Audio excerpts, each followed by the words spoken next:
रणेंद्र जी आदिवासी समुदाय के एक मुंडा लोगों के बारे में, उनके इतिहास और उनकी संस्कृति और उनके साहित्य के बारे में विस्तार से रखा। यहाँ अद्यतन स्थिति लंबा बहुत सारी बातें थी, लेकिन आप लोगों ने यह तो महसूस किया होगा कि जिस आदिवासी समाज को हम लोग आदिम समाज, असभ्य समाज, पिछड़ा समाज कहते हैं, वहाँ साहित्य की भाषा में भी जो सामने आया है उसमें कितना सौंदर्य, कितनी सहजता है। हिंदी जो अनुवाद है उसमें वो भाषा शिल्प का सौंदर्य तो आप नहीं देख पाएंगे, लेकिन भावनाएं कितनी सहज और कोमल रूप में प्रकट होती हैं, इसको आप लोगों ने महसूस किया होगा। अब हम निर्मला पुतुल जी को आमंत्रित करेंगे, जो आदिवासी समुदाय से आती हैं और आदिवासी समुदाय वहाँ की पीड़ा और वहाँ के संघर्ष को अपनी कविताओं में उन्होंने स्वर दिया है। नई लेखिका हैं, नई लेखिका इस सेंस में जो लंबा इतिहास उसमें युवा लेखिका हैं, लेकिन उनको पहले भी आपने सुना होगा, आज उनसे सुनिए। निर्मला जी।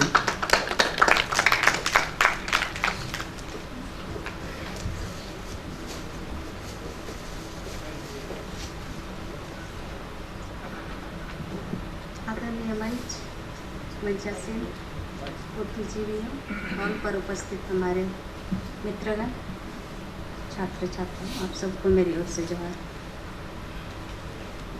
ऐसे भी सुबह से जब साहित्य, आदिवासी साहित्य की बात हो रही है तो काफ़ी बातें आई हैं, और उसमें हम यहाँ मिला जुला साहित्य की बात करेंगे। जो आदिवासी साहित्य है, सिर्फ संताली की बात नहीं करेंगे।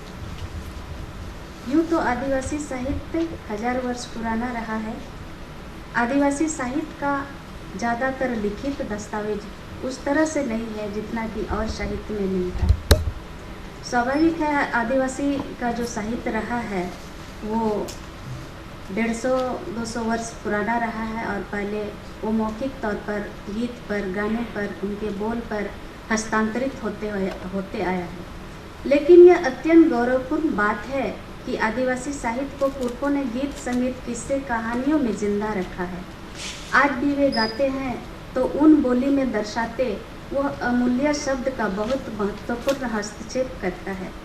जैसे जैसे कालखंड में परिवर्तित होते गया, वैसे वैसे आदिवासी साहित्य समय के साथ साथ करवट बदलने लगा। इसलिए आदिवासी साहित्य के लिखित साहित्य की बात करें तो इसका लिखित साहित्य 150-200 वर्ष पुराना है। आदिवासी साहित्य विभिन्न भौगोलिक एवं भाषिक आकारों में बटे होने के बावजूद एक रूपता है, और इसकी बहुत बड़ी बात है कि इसी वजह से यह विभिन्न समाजों को जोड़ती है तथा देश में इसे हितैषियों द्वारा लिखा गया और पढ़ा जा रहा है। आदिवासी के मूल साहित्य में वह प्रकृति के इर्द गिर्द परिधि में घूमती है, और इसकी परिधि में जल, जंगल, जमीन, पशु, पक्षी ही लोक कथाएँ होती है। कहने का तात्पर्य इनका रचना संसार, प्रकृति ही बहुत बड़ा अवदान है। शिष्ट साहित्य की बात हम करें तो यह मानव समाज की समग्रता को विस्तार बोध नहीं करता, वह सिर्फ अपना रोना रोता है। तो ऐसे में लगता है साहित्य में मनुष्यता की बात नहीं कही गई है, तो जाहिर है हक और अधिकार की बात भी नहीं कही गई है। इसलिए आदिवासी साहित्य यहाँ उसके इतिहास और समाज में उसके अस्तित्व के रक्षा के अलावे यह जोड़ता है, यह पूछता है कि उसका साहित्य में उसके मुक्ति का संघर्ष कहाँ है।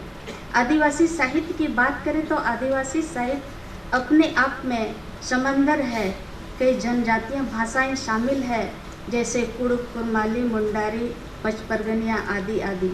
वैसे आदिवासियों की भाषा का चित्रण अधिकार अलग समाज में करते आया है, उन्हीं के चश्मे से हमें पढ़ा और जाना जाता रहा है। हमें अपने बारे में ताक झांक करने का कभी मौका ही नहीं मिला। वैसे महाश्वेता देवी को कतई नहीं भूला जा सकता कि उन्होंने आदिवासियों की ठोस प्रतिनिधित्व साहित्य में किया। और भी प्रभावित करने वाली महान शख्सियत श्रीमती रमणिका गुप्ता ने और भी आदिवासी साहित्य को विस्तार रूप देने का कार्य किया है। उन्होंने एक कोने से दूसरे कोने तक आदिवासियों के बीच जीवट योगदान किया है। जब भी आदिवासियों की बात हो तो रमणिका का नाम लिए बिना अधूरा होगा। इन्होंने पहली बार पूर्वोत्तर राज्यों सहित संपूर्ण भारत के आदिवासियों साहित्यकारों को एक सूत्रों में पिरोया और एक दूसरे के साहित्य से रूबरू भी कराया। भारत की राष्ट्रीय एकता, अखंडता, समानता, बंधुत्व की भूमिका निभाने में साहित्य का महत्वपूर्ण योगदान रहा है। भारतीय संस्कृति में, वाङ्मय में आदिवासी भाषा और साहित्य का योगदान कम नहीं है। कहा जाता है कि आदिम भाषाएं ही आधुनिक और विकसित भाषाओं का आधार स्तंभ रहा है। जहाँ तक हिंदी संसार में आदिवासी लेखक की धाक और पहचान की बात है, यह बेहिचक कहा जा सकता है। लेखन प्रकाशन की बहुमुखी हलचलों के बूते कई समर्थ संभावनाओं के पंख खुलते नजर आए हैं। पिछले 2 दशकों से आदिवासी लेखकों का कृतित्व हिंदी पत्र पत्रिकाओं और पुस्तकों में लगातार सामने आ रहा है। उनमें अधिकतर लेखक प्रादेशिक स्तर पर जाने माने लेखक के बतौर सराहे जा रहे हैं। विभिन्न सम्मान और पुरस्कारों से नवाजा जा रहा है। सृजन और विचार के क्षेत्र में झारखंड की आदिवासी कलम के अवदान के कई पक्ष और विधायक हैं। इसके पीछे विस्तार से शोधकर्मी निष्ठा के साथ संदर्भ समेत विमर्श का यह अवसर नहीं है। लिहाजा उनके प्रमुख रुझानों और प्रस्तावकों की संक्षिप्त चर्चा यहाँ की जा रही है। आदिवासी साहित्य और उसका रचना विशाल परिप्रेक्ष्य में तब्दील हो चुका है। आने वाले समय में मुख्य धारा के साहित्य में सशक्त रूप से हस्तक्षेप करेगी। आदिवासी साहित्य उनके कलम की धार आंचलिक क्षेत्रों और राष्ट्रीय स्तर पर पुरजोर असरदार बन जाएगी। धन्यवाद।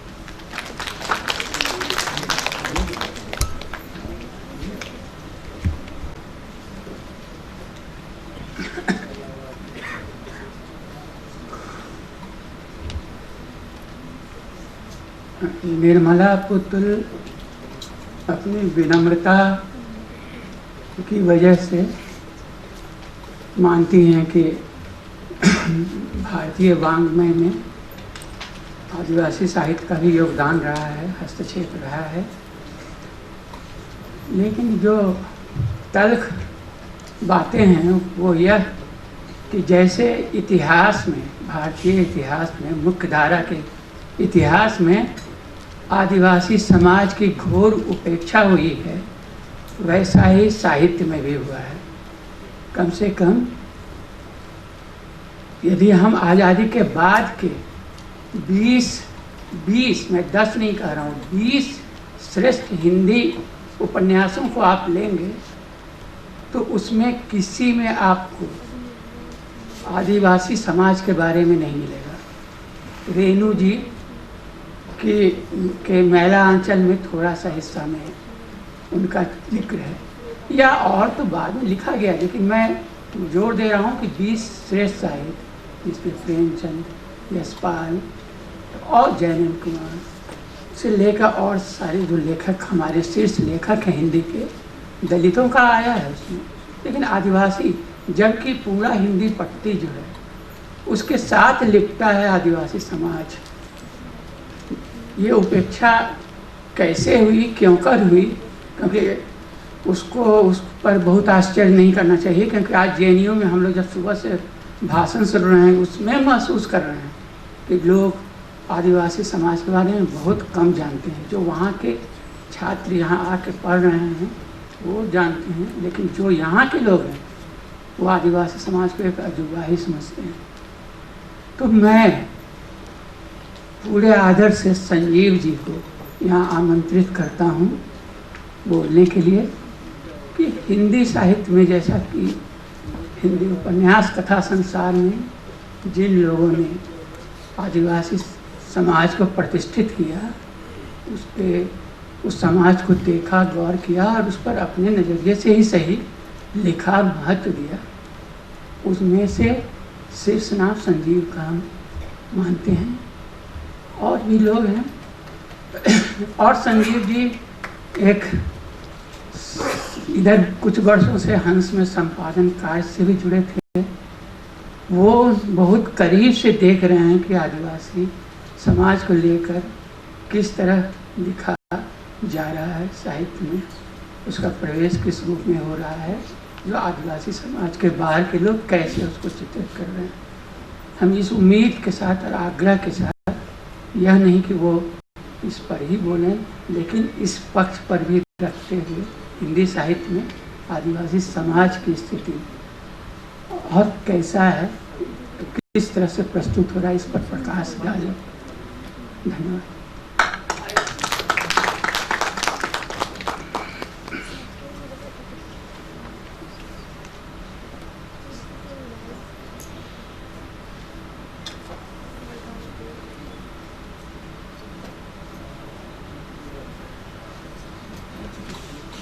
आदरणीय मंच और सभागार के मेरे युवा और तमाम विभिन्न क्षेत्रों से आए हुए कर्मठ शोधार्थी, ये एक बहुत हमारे लिए सौभाग्य का ये अवसर है कि विभिन्न क्षेत्रों से आए हुए लोगों के बीच में उस आदिवासी कल्ट की, उसके साहित्य की, उसके सपनों और संघर्ष की कुछ बुनियादी बातें, उन पर शोध करने के लिए, उन पर सोचने के लिए हम यहाँ एकत्रित हुए। और उससे ही बड़ी बात ये है कि इस क्षेत्र में जो काम करने वाले रथी महारथी हैं, उनमें से कम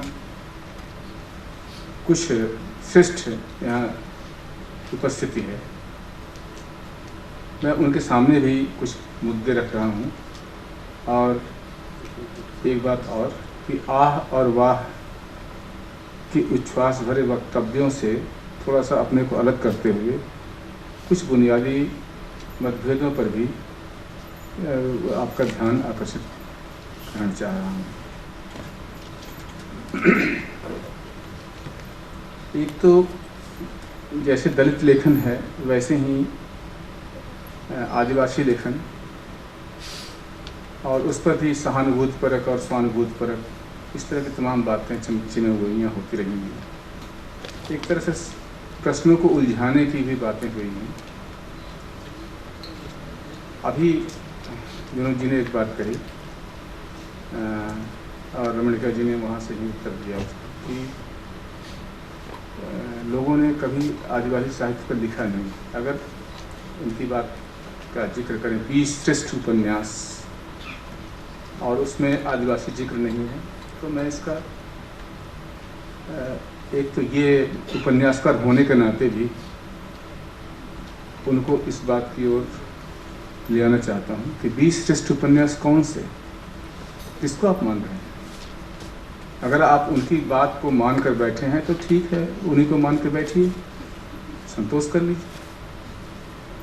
लेकिन बिल्कुल नहीं, ऐसा नहीं है कि वे श्रेष्ठ उपन्यास हैं। उनमें बहुत से लूप होल्स हैं जिनकी तरफ कभी ध्यान नहीं गया। अपनी बात शुरू करने के पहले शायद इसमें भी आया है, अगर रणेंद्र न होते तो हमारे अज्ञेय जी को मानिए कि बड़े हैं, one of the top ranking. Agyeya ji को पता ही नहीं था कि असुर कोई जनजाति होती है और बहुत ही श्रेष्ठ होती है।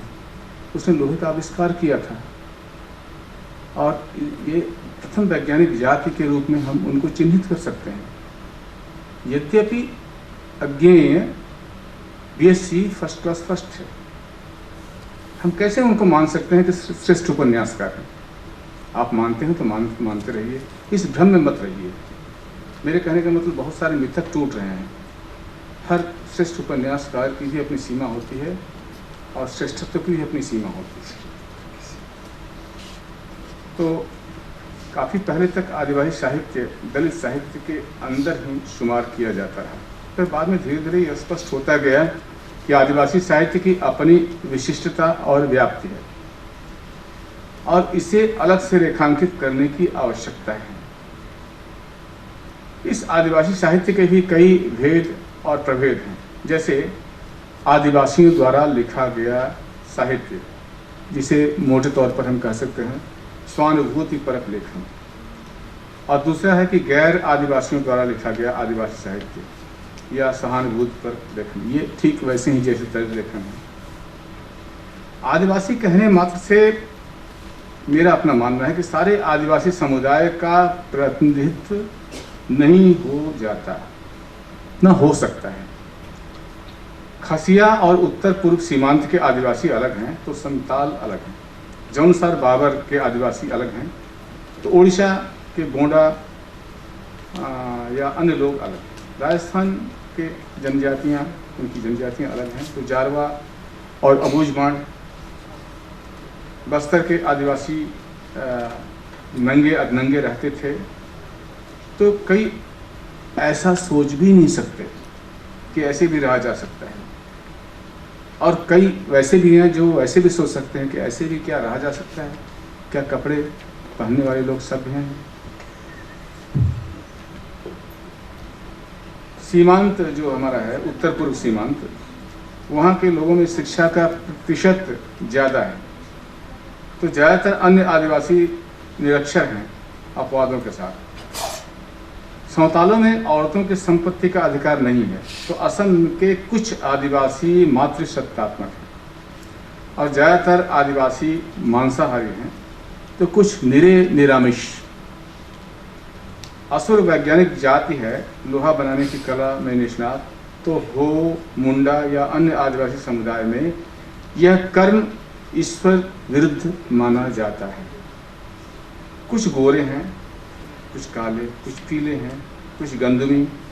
जितने मत उतने पथ। एक ही प्रांत क्या कहिए कि एक ही जिले के आदिवासियों की आबादी में इतनी भिन्नता है, उसे एक कैसे माने। यानी जब हम जनरलाइज करते हैं कि आदिवासी की समस्या वो समस्या, कुछ समस्याएं तो जनरल, लेकिन कुछ समस्याएं अलग अलग हैं।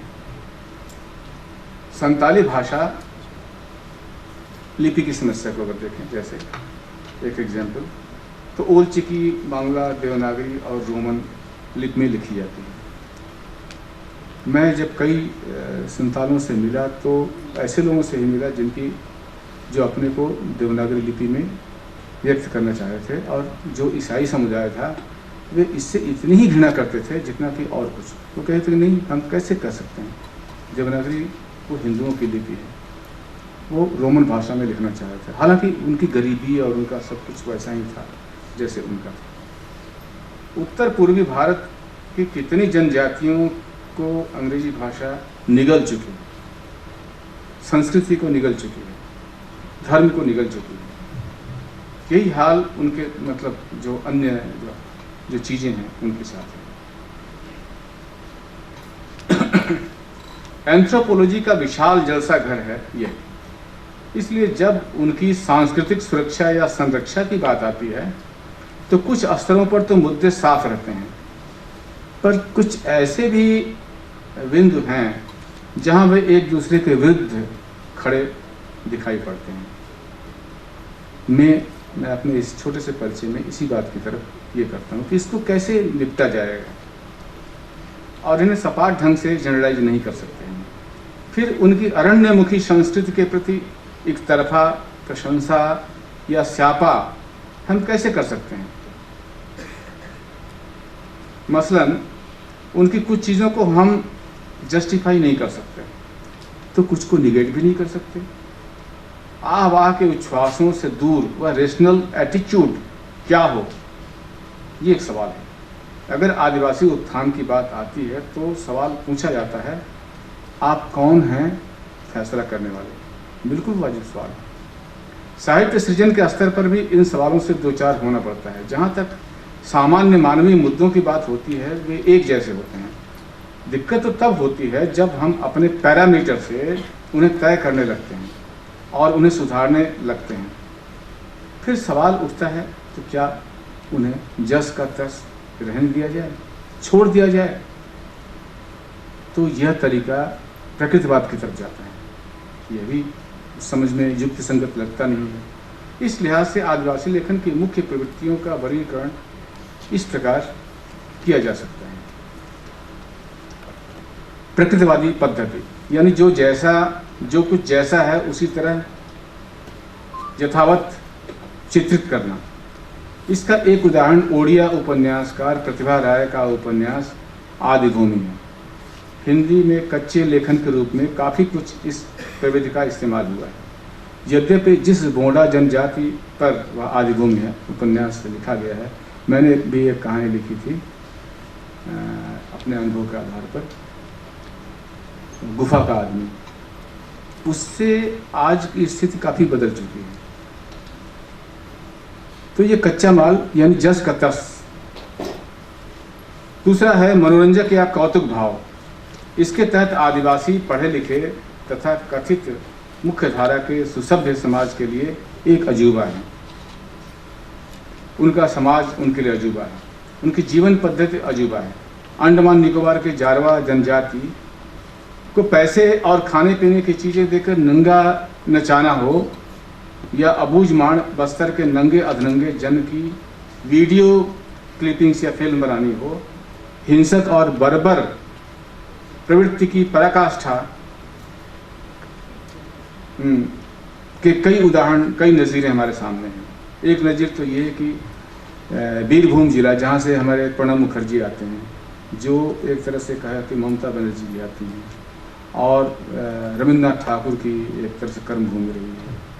और एक मेरे सामने कम से कम 15 साहित्यकारों की, बांग्ला साहित्यकारों की लिस्ट है जो वहाँ से आते हैं। वहाँ ठीक उस जगह पर उनकी नाक के नीचे 17 वर्षीय आदिवासी लड़की को 8 किलोमीटर तक निर्वस्त्र घुमाने की घटना पिछले साल सुनने में आई थी। स्मरणीय है कि ये वही अंचल है जो अपनी ख्याति के लिए, अपनी तमाम प्रयोगों की भूमि के लिए, श्री निकेतन, शांति निकेतन वगैरह वगैरह के लिए प्रसिद्ध है। इसके बावजूद ये सब होता है। और जो आप राम शर्मिला या वो जो गुप्तांग में कंकड़ भरने की जो घटना है, ये इस तरह घटनाएं एक नहीं अनेक हैं। ये सब उन विद्वानों के, उन कर्म क्षेत्र के पुरोधाओं की कर्मभूमि में हो रहे हैं, होते रहे, हाय हाय करके वो चीज़ें ये जाती हैं। आलोचनात्मक, तीसरा है कि आलोचनात्मक या विश्लेषणात्मक रुख। इस प्रवृत्ति में आह वाह के उलट विश्लेषण या आत्मालोचन का भाव मुख्य होता है।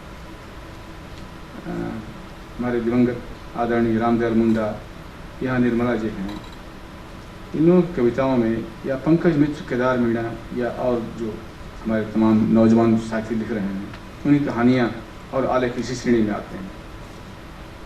मिथिलेश प्रियदर्शी एक युवा लेखक थे। उनकी रचना पढ़कर मुझे छापने का सौभाग्य भी मिला था। मैंने मुबारक पहला कदम में हंस में उसे प्रकाशित भी किया था। तो ये तो शोला है, आग है। अब देखिए दृष्टि भी क्या है। निर्मला जी यहाँ हैं, अब उनका एक अंश मैं पढ़ रहा हूँ। वो पद्य नहीं, नगाड़े की तरह बजते हुए शब्द नहीं, वो अंश, गद्यांश।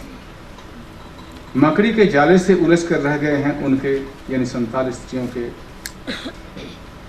अधिकार। गोदनी की तरह असंख्य विडंबनाएं हैं। उनके जीवन में कई बंदिशें और वर्जनाएं हैं, जैसे वे हल नहीं छू सकती, वरना सजोली खिसकू की तरह उन्हें बैल बनाकर जोता जाएगा। शादी के रस्म, शादी के रस्म को छोड़कर वे कभी तीर धनुष नहीं छू सकती, जबकि संताल विद्रोह में उन्होंने छुआ था। छप्पर छावनी नहीं कर सकती, कान नाक काट कर घर से निकाल दिया जाएगा। उनके लिए जाहिर वृक्ष पर चढ़ना या डालियां तोड़ना, जो पवित्र वृक्ष है, विवर्जित है, कारण उस पर बोंगा रखते हैं देवता। संताली समाज में चल अचल संपत्ति का कुल स्वामी सिर्फ पुरुष है, सिर्फ और सिर्फ पुरुष। उनकी संपत्ति डायन बनाकर हड़प लेते हैं। ये हड़पने वाले कौन हैं? आदिवासी भी इसमें शामिल है।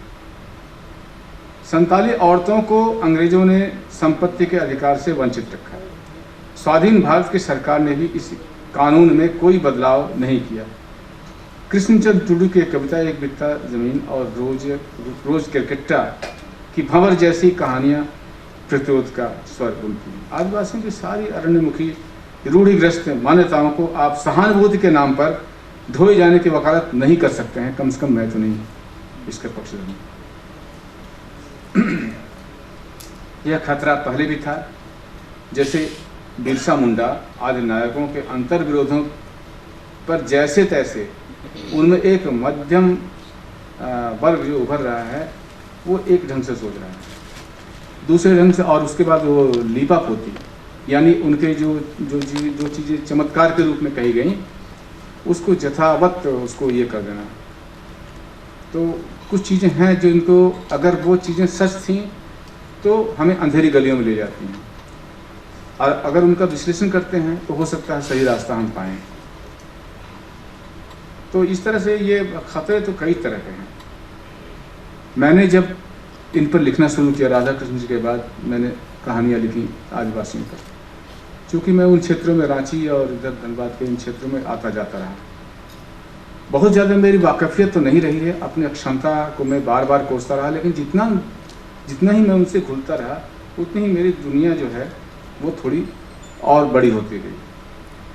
मैंने देखा कि आदिवासियों में भी जो पढ़ी लिखी सुसंस्कृत तथा कथित मास्टरनियाँ हैं, क्लर्क हैं, ऑफिसों में काम करते हैं, अफसर हैं, वो अपने जो वर्गांत मैंने उस वर्ग से इतर जो वर्ग है उसके प्रति उनका रवैया वैसा ही है जैसा कि दिकू लोगों का, विदिन लोगों का होता है आदिवासियों के प्रति, गरीब आदिवासियों का। तो मैंने कभी उनको माफ़ नहीं किया। अपने लेखन में दुनिया की सबसे हसीन औरत हो या जो और दूसरी, मैंने बिल्कुल यथा तथ्य ये किया कि वे भी वैसे ही शोषक हो सकती हैं जैसे कि दूसरे। चौथी पद्धति रही है आदिवासियों के आदिम आस्थाओं और तदनुरूप आचरणों के माध्यम से किसी बड़े सत्य का उद्घाटन करना। इस मासूमियत के सौंदर्य यानी ब्यूटी ऑफ इनोसेंस से साहित्य उस सत्य तक पहुंचना चाहता है जो मनुष्य की खुदगर्जी, नीम चालाकी या बर्बरता में दिनों दिन ओझल होता जा रहा है। उदाहरण के लिए, यानी ये जो ब्यूटी है, इस ब्यूटी को मैं प्रणाम करता हूँ। मेरे व्यक्तिगत जो ये है श्रद्धा, आस्था आदिवासी लेखन और जीवन के प्रति इसी विशेष बिंदु पर। उदाहरण के लिए, ओडिया कहानी और बाद में हिंदी में फिल्म आई मृगया, उसी कथा वस्तु को हम लेते हैं। हाकिम ने कहा था कि कोई बर्बर जंगली जानवर मारकर लाओगे तो तुम्हें इनाम मिलेगा। आदिवासी नायक गांव के शोषक महाजन को मारकर ले जाता है, साहब से कहता है इनाम दो। तो ये चीज है, इसको मैं प्रणाम करता हूँ और यहीं से मेरी श्रद्धा की शुरुआत है। महाश्वेता देवी की एक कहानी बहुत कम इधर शायद चर्चा नहीं हुई, को आधार बनाकर मतलब वो कहानी थी लाइफर। जीवन में इम्प्रिजनमेंट में ऐसा हो गया है कि वो भूल गया है कि कहाँ का था कहाँ का नहीं। ये सब चीज़ें बहुत इम्पोर्टेंट होती हैं। उनकी एक कहानी थी जिसको कि बाद में मुझसे महाश्वेता जी से 2 घंटे तक झगड़ा हुआ। वो एक फिल्म थी रुदाली। रुदाली को उन्होंने वो छोटा नागपुर के उस पर प्लांट किया था और कल्पना लाजमी ने उसको हटा करके उखाड़ करके उसको राजस्थान की भूमि पर रोका। हमने कहा कि आप सामंतवाद की विरोधी कहानी है कि नहीं? वो हाँ है। हमने कहा सामंतवाद का जो रंग है, रेशा है, वो ज़्यादा राजस्थान में खिला हुआ है या छोटा नागपुर में? तो थोड़ी देर तक सोचा, उन्होंने कहा कि नहीं, राजस्थान में। हमने कहा फिर आपको क्यों तकलीफ हो रही है? कहानी या साहित्य या कोई बीज विशेष कहीं की बवौती नहीं होती है। वो उसको आप जहाँ भी मिट्टी, खाद, पानी, हवा है, उसको आप इम्प्लांट करके और उससे संदेशे ले सकते हैं, उससे जीवनी शक्ति, संजीवनी ग्रहण कर सकते हैं। इस तरह से बहुत सारी चीज़ें ऐसी होती हैं जो अपने में बहुत सारा कुछ समेटे रहती हैं, जैसे लाइफर कहानी का मैंने जिक्र किया। मूल्य, राधा कृष्ण जी की कहानी वधु मूल्य, जिसकी चर्चा भी पिछले सत्र में शायद हो रही थी। यानी जो ये होता है कि जो वधु है उसका मूल्य देना पड़ता है, बहुत साधारण सा, अभी भी शायद रणेंद्र जी ने कहा कि 12 रुपये और समथिंग इस तरह से, उससे भी कम पैसे देने पड़ते थे, लेकिन वो भी नहीं दे पाते थे। तो जो नायक है वो दे नहीं पाता अपनी प्रेमिका को, जब तक देगा नहीं तब तक वो शादी नहीं करेगा। अंत में बहुत कुछ कष्ट उठा करके वो एक बैल, किस तरह से 2 बैल मांगे थे उसने, एक बैल लेकर के और कुछ वो पैसे और ले जाकर वहाँ उसने दिया है, और दूसरा बैल उसने पूछा है उसके भाई ससुर ने, दूसरा बैल कहाँ, ये तो एक बैल है, उसने सर झुका दिया है, दूसरा बैल नहीं। ये जो चीज़ है, ये जो इनोसेंस की ब्यूटी है और ये जो उदात्तता है, साहित्य की उदात्तता, साहित्य के वो लोग नहीं समझ पाएंगे जो कि शेखर एक जीवनी या वो जो चीज़ है मैंने भी लिखी है, राजकमल प्रकाशन से मेरी भी किताब आई है अज्ञेय पर संचय में। मैंने कभी अज्ञेय को उसका ये नहीं किया, कभी भी उनको उनकी जो महान, जहाँ तक महान है वहाँ तक महान है, लेकिन जहाँ पर गड़बड़ाते हैं उसको तो चिन्हित करना ही पड़ेगा। पांचवी और सबसे ओछी प्रवृत्ति है आदिवासी जीवन के अजूबेपन, उसके दुख दारिद्र्य में अभाव का अतिरंजित चित्रण कर उसे बिकाऊ माल में रिड्यूस कर देना। कुछ भारतीय अंग्रेजी लेखक यही कर रहे हैं और नाम जस पैसा कमा रहे हैं, और आप उनकी चीज़ों को पढ़ रहे हैं, मीडिया उछाल रहा है और दुनिया को ये लग रहा है कि अरे साहित्य तो यही है, लिटरेचर अगर कुछ है भारत का तो यही है।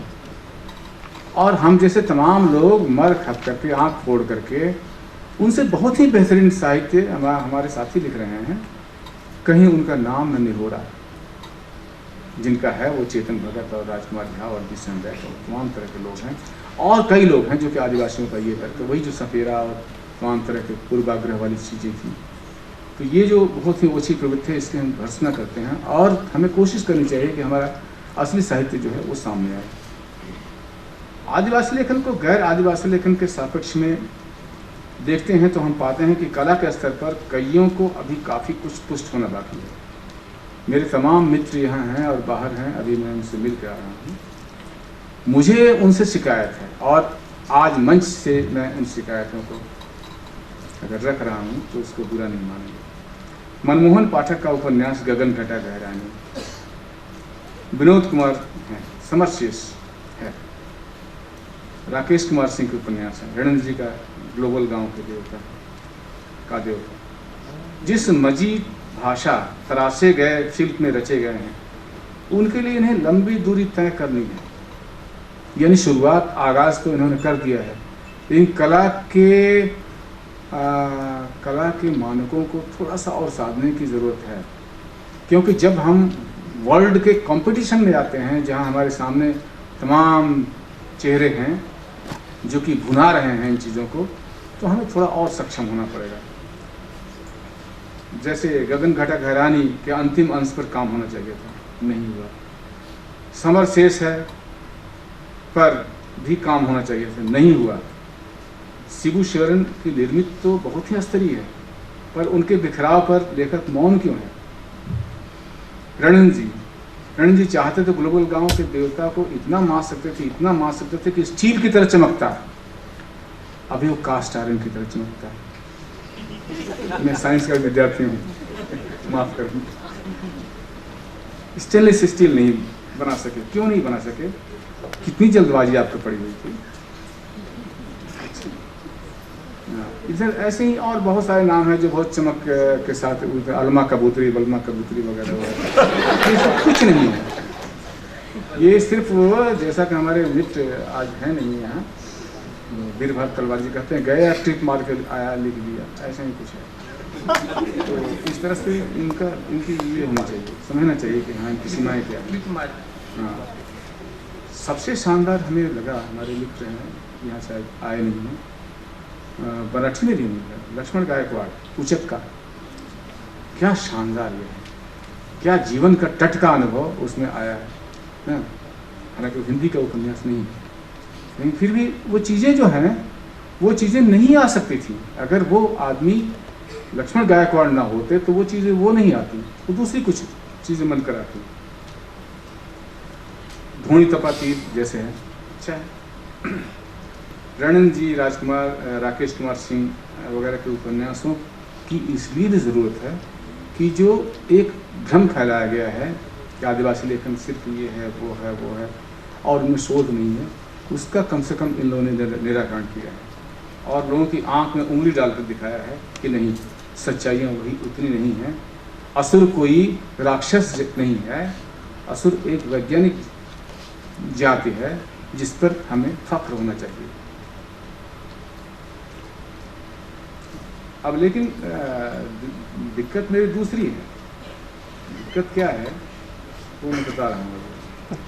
तो राधा कृष्ण जी की टीली और कई कहानियाँ हैं जिनका जिक्र मैं कर सकता था, लेकिन नहीं। अभी बेला एक्का लौट रही हैं, हमारे मित्र गुजर गए अरुण प्रकाश जी, सहानुभूतिपरक लेखन का एक उत्कृष्ट नमूना। पंकज मित्र की खोटा भाषा में खिलंदड़ी कहानियाँ हैं, राकेश कुमार जी की कहानियाँ हैं, मित्रेश प्रियदर्शी की कहानियाँ हैं, लोहे का बक्सा और बंदूक कहानी का नाम है। ये बिल्कुल अलग सी चमक दिखाई पड़ती है। रूपलाल बेदिया है, बासदेव जी हैं, अश्विनी कौर पंकज जी यहाँ पर हैं, रोज क्रिकेटर, ये सब ऐसे नाम हैं जिनको हम इग्नोर नहीं कर सकते और जो एक प्रेरणा के स्तंभ के रूप में देश में दूर दूर तक फैले आदि